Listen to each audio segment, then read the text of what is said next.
अरे मन तो अच्छा कर्म नहीं कर सकता तो बुरा कर्म भी क्यों करता है? अगर अमृत फल नहीं सकता है तो तुम विष फल भी क्यों खाता है? बुरे कर्म को छोड़ के अच्छे काम कमा ले। नाम, प्रभु के नाम में ये ताकत है, ये शक्ति है कि जो जो उस नाम को तुम सुमरते जाओगे तुम्हारे हृदय की गंदगी साफ होती चली जाएगी। कचरा भरा पड़ा है जन्म जन्मांतर का, एक नहीं कई जन्मों का, हमें याद नहीं है कितने जन्म हमने लिए हैं।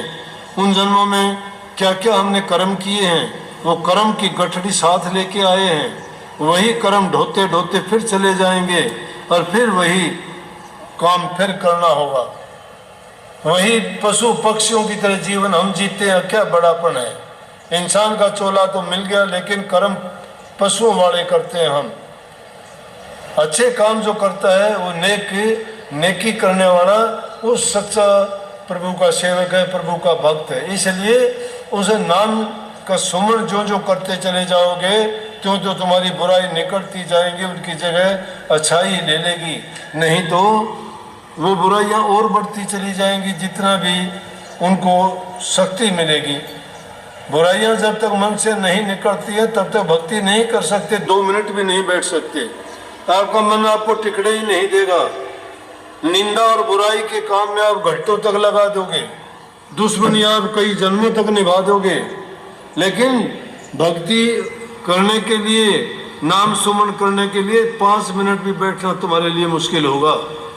अगर उसमें तुम बैठना शुरू कर दो तो मैं कहता हूं कि एक प्रकार का नहीं है सुमरण, सुमरण भी त्रिगुणात्मक है, ये भी 3 प्रकार का है। एक जो सुमरण करते हो तुम तुम्हारे हित के लिए करते हो, तुम्हारे लाभ के लिए करते हो, दुनिया के पदार्थों के लिए करते हो। सत्संग में भी आप यही बात लेके आते हो। कोई नौकरी के लिए आता है, कोई संतान के लिए आता है, कोई धन के लिए आता है, कोई शरीर के रोगों से पीड़ा से दुख मिटवाने के लिए आता है। भक्ति के लिए कोई नहीं आता। भक्ति के लिए आए तो कहना ही क्या है, फिर तो सारी चीज़ों की जरूरत अपने आप ही पूरी हो जाएंगी। लेकिन नहीं, हम इन चीज़ों के लिए आते हैं। इसी प्रकार से नाम का सुमरण भी हम इसी प्रकार करते हैं।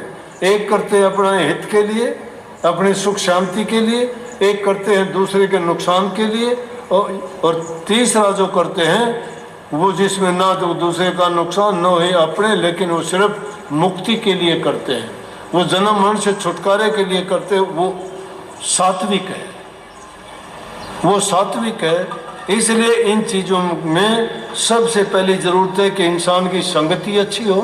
नंबर 2 उसका इंसान का खान पान अच्छा हो। नंबर 3 गुरु की आज्ञा में चलने वाला हो। नंबर 4 जो कुछ उसके पास है उसमें वो सब्र करे।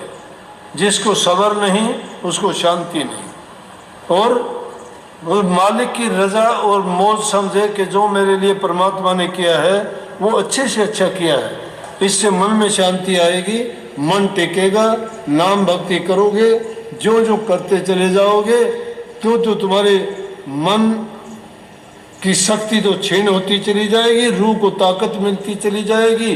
रूह जब मन से ताकत हो जाएगी मन हार जाएगा और मन फिर रूह के कहे में काम करेगा। ये रूहानी ज्ञान है, ये रूहानियत है। उसमें जब चलोगे, उसके अनुसार जब चलोगे तो तुम्हारा मन फिर तुम्हारे भलाई के काम करेगा, फिर तुम्हें ये ऊट पटांग रास्ते पर नहीं लेके जाएगा। मन पंछी जब लग उड़े विषय वासना ना, काल बाज की झपट में तब लगाया ना। ये मन पंछी है, ये विषय वासनाओं में जब तक भागता रहता है जब तक ये नाम रूपी बाज की झपट में नहीं आता। जब ये नाम की झपट में आ जाएगा तो इसकी विषय वासनाएं सब खत्म हो जाएंगी और ये उस सच्चे रास्ते पे चल पड़ेगा।